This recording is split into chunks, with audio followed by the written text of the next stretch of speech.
Alors les amis, maintenant nous allons continuer donc avec l'étude de notre fonction. Principalement donc nous allons directement nous attarder à l'étude des branches infinies. Pour rappel, la fonction en question c'est ln de moins 2x plus 1. Son domaine c'est moins l'infini 1 demi. La limite à moins l'infini c'est moins l'infini. La limite à moins l'infini c'est plus l'infini. La limite à 1 demi à gauche c'est moins l'infini, et voilà son tableau de variation. Donc, le cours nous dit que comme branche infinie, nous pouvons avoir une asymptote horizontale, une asymptote verticale, une asymptote oblique ou des branches infinies. Branche infinie de direction OJ, dans le cas où la limite de f de i sur x, quand il tend vers l'infini, nous donne l'infini. Branche infinie de direction OI, dans le cas où la limite de f de i sur x, nous donne, quand il tend vers l'infini, nous donne 0. Ou bien des asymptotes obliques. Alors, maintenant qu'on a dit ça, on va donc continuer. On veut donc les branches infinies. Il est donc question de faire quoi? Comment est-ce que ça se passe? Vous venez ici regarder au niveau des limites, au bord, à ce niveau, nous avons la limite quand il tend vers 1 demi nous donne l'infini. Cela traduit quelque chose que vous connaissez déjà. En réalité, le cours nous a dit que si la limite quand il tend vers un réel vous donne l'infini, cela veut donc dire que la limite, la droite d'équation x égale à A étant le réel en question, est asymptote verticale. On va donc écrire ça ici. Ça veut donc dire que comme limite quand il tend vers 1 demi à gauche de f de x est égal à moins l'infini, alors forcément la droite x égale à 1 demi est asymptote verticale à la courbe de f et en descendant puisque ça tend vers moins l'infini. Voilà la première branche infinie qu'on a déterminée. Maintenant, on a aussi vu que la limite quand il tend vers moins l'infini de f de x nous donne plus l'infini. Le cours vous dit que si la limite de f de x quand il tend vers l'infini vous donne l'infini, prochaine chose vous devez calculer la limite f de x sur x. Donc limite quand il tend vers moins l'infini de f de x sur x est égal à la limite quand il tend vers moins l'infini de ln de moins 2x plus 1 sur x. Alors qu'on vient tous ensemble que cette limite va nous donner l'infini sur l'infini et on va donc lever cette forme indéterminée comme on connaît déjà. Pour lever donc cette forme indéterminée, on va donc faire limite donc, quand il tend vers moins l'infini, de ln de moins 2x plus 1 sur x est égal à la limite, quand il tend vers moins l'infini, de ln de moins 2x sur x. Vous comprenez déjà, on approche là à une limite visuelle que vous connaissez, ln de u sur u. U à ce niveau est donc égal à moins 2x. Et quand il tend vers moins l'infini, votre u là va tendre vers quoi? Eh bien, ça va tendre vers plus l'infini. On aura donc à chercher u ici. Et pour avoir u ici, il faut que je fasse apparaître mon moins 2. Pour faire apparaître moins 2, je ne mets pas seulement moins 2 au dénominateur. Je dois donc multiplier en haut et en bas par moins 2. Je donne limite de moins 2 ln de moins 2x sur moins 2x, vous voyez donc, quand il tend vers moins l'infini, ça là, cette limite-ci, ceci, c'est ln de u sur u, ça va donner 0. On aura donc moins 2 fois 0 qui donne 0. Ceci dit, la limite de f de x sur x, quand il tend vers moins l'infini, nous donne 0. Donc, la courbe de f admet une branche parabolique de direction OI en moins l'infini.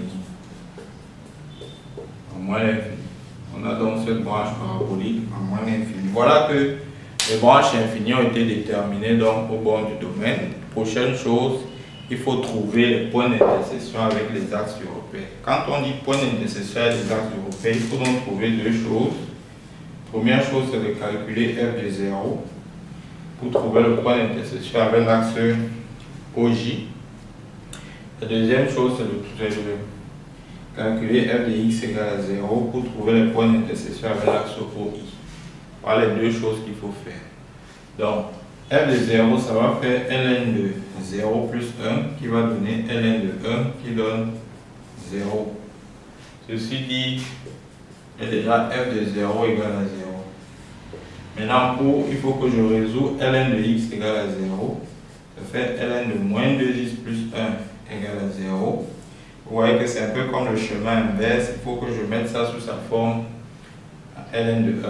Donc ça va faire ln de moins 2x plus 1 égale à ln de 1. Vous continuez, ça fait moins 2x plus 1 égale à 1. Donc moins 2x égale à 0.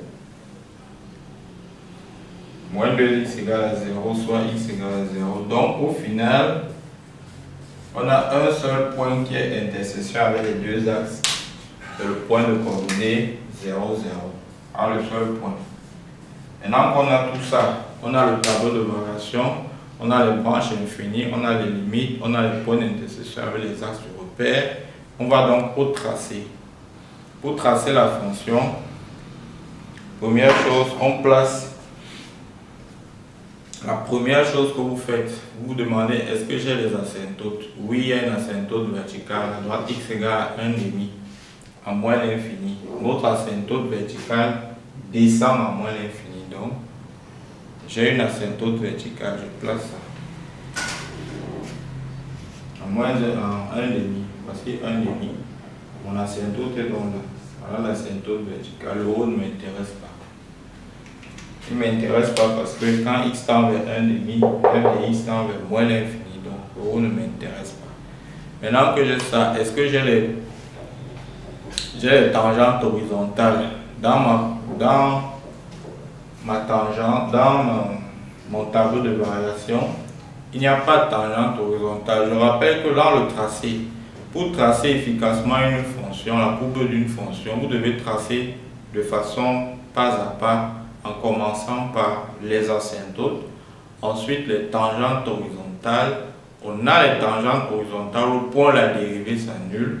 Ensuite, vous placez les points d'intersection avec les axes et enfin, vous interprétez graphiquement le tableau de variation. Donc, je place d'abord mes asymptotes. Comme asymptote, je n'ai que l'asymptote verticale, c'est bon. Ensuite, je place mes tangentes horizontales si elles sont là. Pour savoir s'il y a des tangentes horizontales, vous regardez s'il y a des points qui annulent la dérivée. Il n'y a aucun point qui annule la dérivée, donc il n'y a pas de tangente horizontale. Maintenant qu'il n'y a pas, on passe à l'étape suivante. On place les points d'intersection avec les axes de repère. On n'a qu'un seul point, le point de coordonnées 0 sur 0. 0, 0. Donc, il y a l'origine, voilà le point d'intersection avec l'axe de repère. Et enfin, on fait l'interprétation graphique du tableau de variation. On a donc vu, graphiquement parlant, le comportement ici, c'est que ça tend. La courbe a à ce niveau une branche parabolique de direction OI. Et à ce niveau, ça amène une asymptote verticale. Et donc, quand on regarde le sens de variation de notre courbe, on voit qu'elle va quitter la branche parabolique de direction OI et décroître vers l'asymptote verticale à 1,5. Alors donc, appliquez ça là-bas. Elle quitte ma branche parabolique de direction OI, c'est-à-dire comme ça. Voilà ma branche parabolique de direction OI.